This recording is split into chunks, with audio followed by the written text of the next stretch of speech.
Bonsoir chers auditeurs et chères auditrices de notre web radio R212, notre chroniqueur de l'ODJ, Adnan Benchakroun, partage aujourd'hui avec vous une réflexion pertinente et approfondie sur un sujet d'actualité économique, analyse de l'impact des coûts de transport maritime sur l'inflation au Maroc. Voici cet article fascinant, présenté en podcast pour vous. Notre ingénieur ouvre son propos par une évocation de l'importance du transport maritime dans le commerce mondial ainsi. Les origines d'une flambée historique. Le transport maritime, véritable pilier du commerce mondial, représente 80% des échanges internationaux en volume. Cependant, la flambée des coûts de fret, exacerbée par des crises géopolitiques et sanitaires, a eu des répercussions marquées sur l'inflation, notamment au Maroc.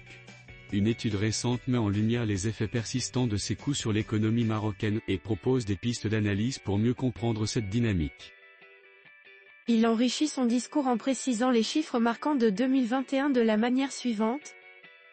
En 2021, les indices mondiaux des taux de fret, tels que le Harpex et le Baltique, ont atteint des sommets historiques, enregistrant des hausses respectives de 532% et 415% en glissement annuel. Cette explosion des coûts a été déclenchée par plusieurs facteurs, goulet d'étranglement logistique, déséquilibre entre l'offre et la demande, et tensions géopolitiques comme la guerre en Ukraine. Ces perturbations ont entraîné des retards de livraison et une augmentation des coûts, avec des répercussions directes sur les prix des produits importés. Au Maroc, où le commerce maritime représente 95% des échanges extérieurs, les coûts de fret influencent directement les prix des marchandises.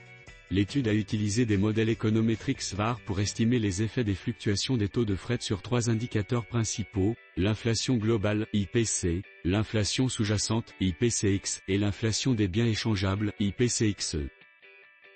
Dans le cadre de son analyse, Adnan Benchakroun partage les résultats obtenus. Les résultats montrent que, une hausse de 100% de l'indice Harpex entraîne une augmentation de 0,3% de l'IPC, avec un effet persistant de 8 mois. L'impact est plus marqué sur l'IPCX et l'IPCXE, atteignant 0,5% avec une durée de 12 mois. L'indice Baltique, focalisé sur les matières premières, génère des effets moindres mais significatifs, avec des hausses de 0,1% à 0,2% selon l'indicateur. Des répercussions économiques et stratégiques, cette inflation importée est aggravée par la dépendance énergétique et alimentaire du Maroc, où les importations représentent 55% du PIB. La hausse des coûts de fret pèse lourdement sur les entreprises, qui répercutent ces charges sur les consommateurs, renforçant ainsi les pressions inflationnistes. Par ailleurs, l'étude souligne l'importance des alliances stratégiques dans le secteur maritime, qui concentrent 84% de la capacité de transport mondial entre les mains de 10 compagnies. Cette concentration limite les marges de négociation des pays comme le Maroc et rend les coûts de fret plus volatiles. Pour apporter une nouvelle dimension à son analyse, Adnan Benchakroun présente des recommandations clés, et conclut son article en rappelant la fragilité persistante de l'économie marocaine malgré une stabilisation partielle des coûts de fret en 2023 en ces mots. Recommandations pour une gestion proactive, pour atténuer ces impacts, l'étude propose, développer des indices spécifiques au Maroc pour suivre les variations des coûts de fret maritime et leur impact sur l'inflation. Diversifier les sources d'approvisionnement pour réduire la dépendance aux importations lointaines et mieux maîtriser les coûts logistiques. Renforcer la flotte maritime nationale, actuellement limitée, afin de diminuer la dépendance vis-à-vis des opérateurs internationaux. Une fragilité persistante malgré des ajustements, malgré une stabilisation partielle des coûts de fret en 2023, la persistance de tensions géopolitiques, notamment en mer Rouge, continue d'alimenter les incertitudes.